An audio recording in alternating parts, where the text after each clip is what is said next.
अब यहाँ पर एक हमारे पास एग्जांपल है कि हमारे पास एक ऐसी डीएफए मशीन है जो जस्ट एक्सेप्ट करेगी, स्ट्रिंग एक्सेप्ट करेगी ए बी की स्ट्रिंग को एक्सेप्ट करेगी, उसके बाद ये दुनिया की किसी और स्ट्रिंग को एक्सेप्ट नहीं करेगी। ठीक है जी, ये हमारे पास ऐसी मशीन है जो जस्ट ऐसी स्ट्रिंग्स को एक्सेप्ट करेगी जिसके अंदर ए बी होगा। तो हम देखते हैं, ये हमारे पास स्टार्टिंग स्टेट है।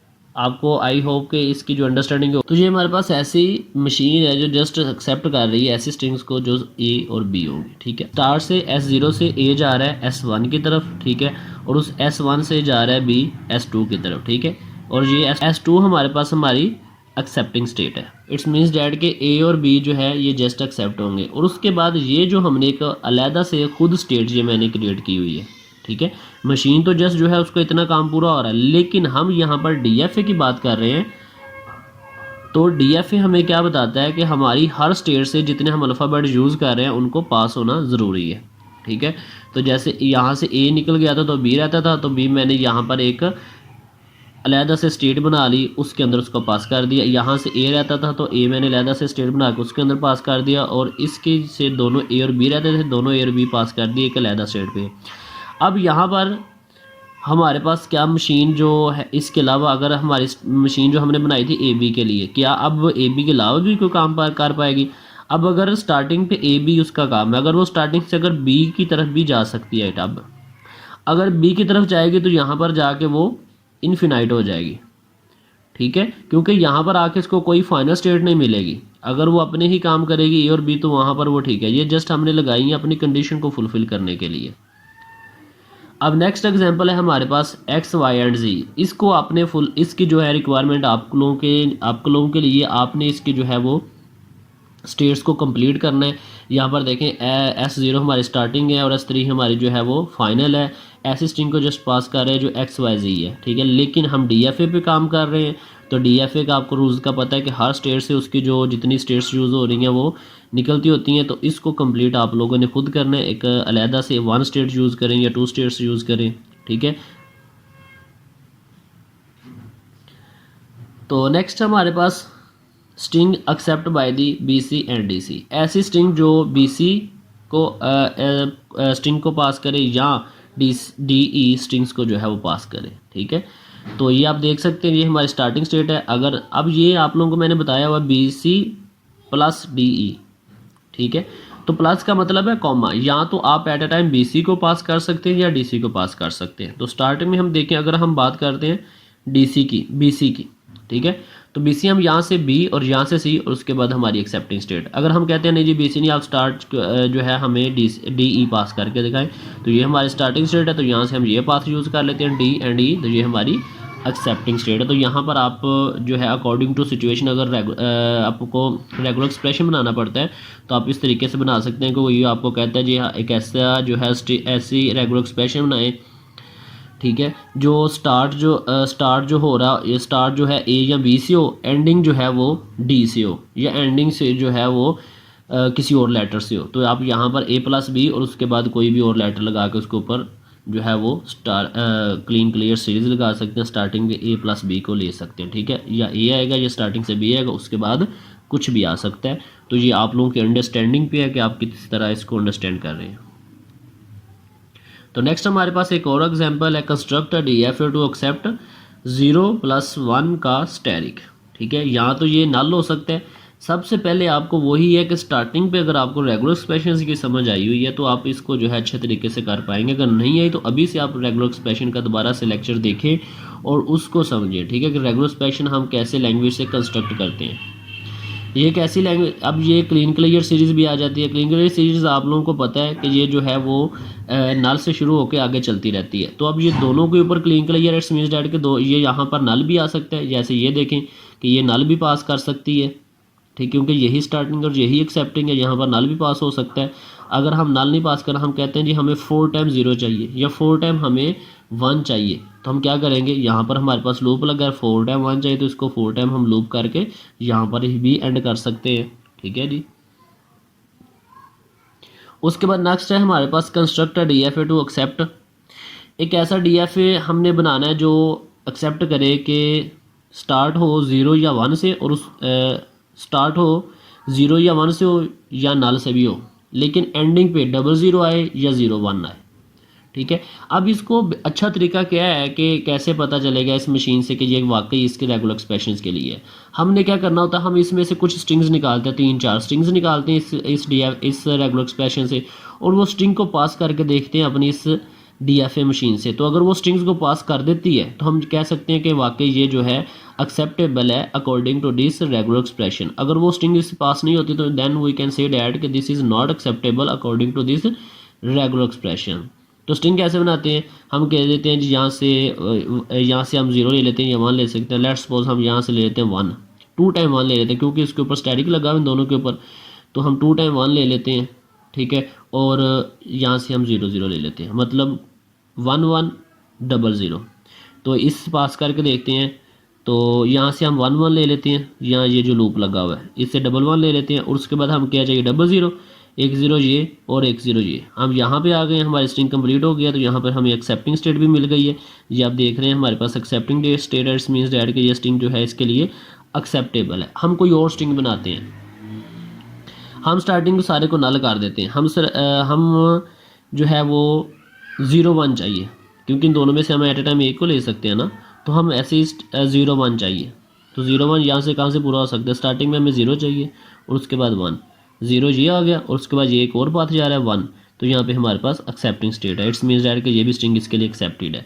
हम कोई एक और स्ट्रिंग लेते हैं जी, हम स्टार्टिंग पे ले लेते हैं जी, यहाँ पे जितने मर्जी जीरोज ले सकते हैं क्योंकि इसके ऊपर स्टैटिक है। हम 5 टाइम्स 0 यहाँ से ले लेते हैं, और उसके बाद 0 1, 5 0, एक ये 0 6 1, मतलब 6 0 और 1 चाहिए हमें।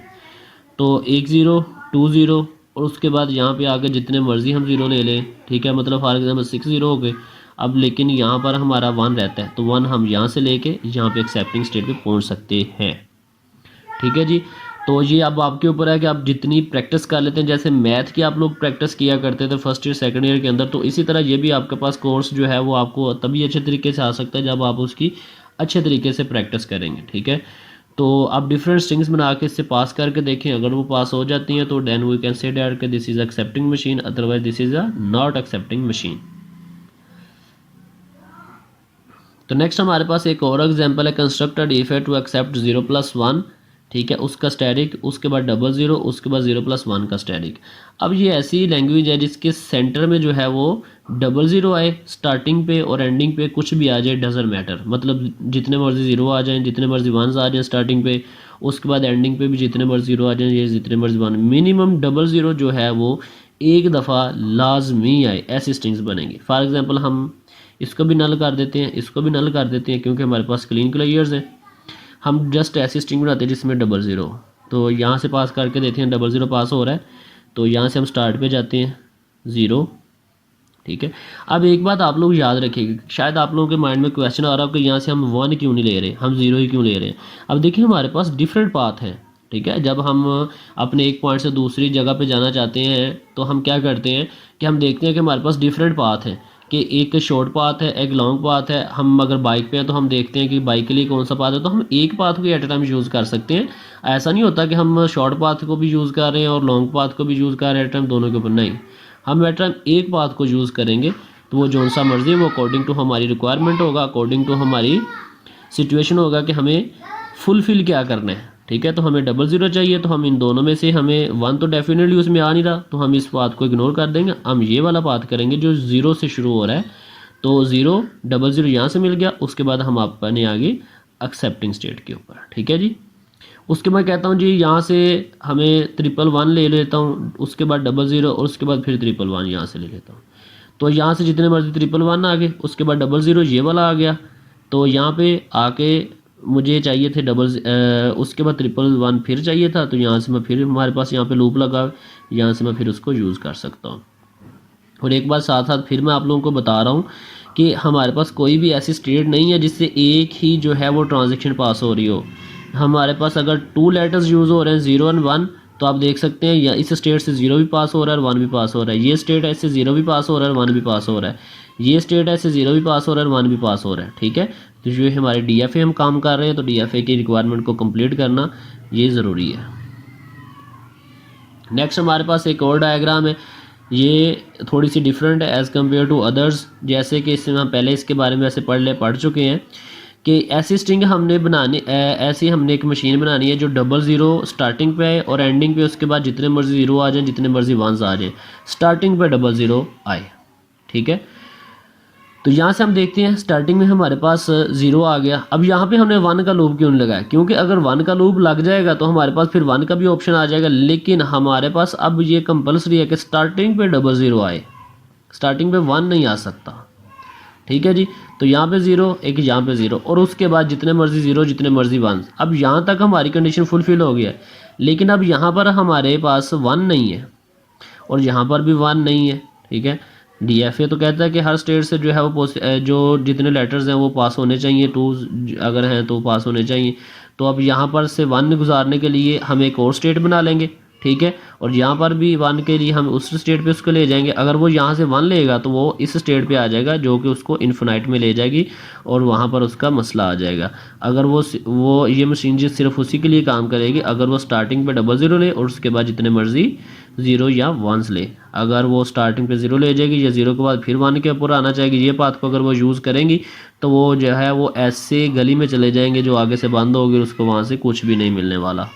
ठीक है, तो ये हमारे पास कुछ डिफरेंट एग्जांपल थी हमारे पास DFA की। अब फिनाइट स्टेट मशीन्स, अब यहाँ पर हमारे पास डिफरेंट एग्जांपल है। Start machine that recognise finite state machine DFA start machine that recognise strings. अब ऐसी हम एक मशीन बना रहे हैं जो हमारे नीचे वर्ड्स दिए गए हैं, ही, हेयर्स, हिज एंड शी को जो है वो एक्सेप्ट करेगी। ठीक है, अब ये खुद भी इस चीज़ को ट्राई कर सकते हैं कि हमने आपने एक ऐसी मशीन्स को बनानी, क्योंकि आपको पता है कि हमारी जो ट्रांजैक्शन होती है 1 स्टेट से 2nd स्टेट के ऊपर एट 1 करेक्ट पास कर सकते हैं। जैसे अगर मैं बात करता हूँ ही के लिए हम जो है इस मशीन बनाते हैं तो H स्टार्ट और उसके बाद नेक्स्ट E, और ये हमारी एक्सेप्टिंग स्टेट, तो ही के जो है वो एक्सेप्ट कर रही है। अगर इसी को जो है वो मैं हेयर्स के लिए बनाऊंगा तो वो क्या होगी कि ही HERS, और ये हमारी एक्सेप्टिंग स्टेट है। ठीक है, इसी मशीन को मैंने जो है वो हेयर के लिए जो है वो यूज़ कर लिया। ठीक है, इसी तरह डिफरेंट है हिज के लिए एंड देन शीज के लिए, उसके बाद एनी एंड एनी के लिए डिफरेंट जो है हमारी DFA मशीन है। आप खुद इसको ट्राई करेंगे, जितनी आप जो है इसकी प्रैक्टिस करेंगे उतनी जो है वो आपको पेपर में आसानी होगी लिखने के लिए। तो यहाँ तक था हमारा DFA। अगर यहाँ पर तक किसी को समझ नहीं लगी कि DFA क्या होता है, ठीक है, तो क्वेश्चन करके पूछ सकता है। थैंक्स फॉर वाचिंग, अल्लाह हाफिज़।